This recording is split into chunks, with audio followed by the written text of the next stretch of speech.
పెద్ద super. Highlights ఏమనిపించినాయి మూవీలో మీకు? హైలైట్స్ మొత్తం అన్ని హైలైట్స్ అండి. 2026లో ఎవ్రీ మొత్తం అవార్డ్స్ మొత్తం ఈ రంగస్థలానికి వచ్చినట్టే అందరికీ వచ్చేసాయండి. బెస్ట్ యాక్టింగ్ అవార్డు కానీ, బుచ్చిబాబు డైరెక్షన్ అలా ఉంది. సెకండ్ మూవీని ఎంత పెద్ద మూవీ చేశాడు కదా. దేనికైనా ఆయన చేసేది ఇప్పుడు రంగస్థలంలో చెవుడు వాళ్ళకు ఎట్లా అవార్డులు తెచ్చిండో, ఇప్పుడు ఒక కాలు లేకున్నా కూడా ఏదైనా నేను చేయగలుగుతా అనే ప్రతి ఒక్కరికి పట్టుదలగా, ప్రతి ఒక్కరికి ఇన్స్పిరేషన్గా ఈ సినిమా బాగా తీశాడండి. బుచ్చిబాబు గారికి 26లో అవార్డ్స్ అన్నీ ఈ మూవీకే వస్తాయని మేము అనుకుంటున్నాం. జాన్వీ కపూర్ క్యారెక్టర్ ఎలా అనిపిస్తుంది? ఇక చెప్పనవసరం లేదండి, ఆమెకు బాగా ఫీల్ మంచిగా చేసిందండి.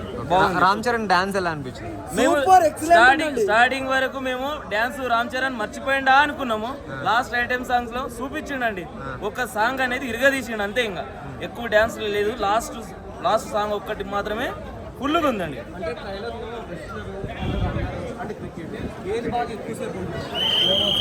ఎక్కువసేపు క్రికెట్ ఉంటుందండి, ఎక్కువసేపు క్రికెట్ ఉంటుంది.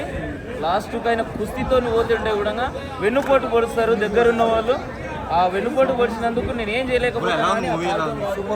హైలైట్స్ ఏమనిపించినాయి మూవీలో? నాకు కుస్తీ పట్టు పడినప్పుడు హనుమాన్ అనిపించింది అన్న. నాకు అప్పుడు గుడ్ బాల్ అనిపించింది. ఓకే, చాలా బాగుంది, సాంగ్ కూడా బాగుంది. పెద్ద డైరెక్షన్ ఎలా ఉంది అసలు? ఎలా చేశాడు? బుచ్చిబాబు సెకండ్ మూవీనే కదా మామూలుగా లేదన్న, హైలైట్ ఉంది అసలు.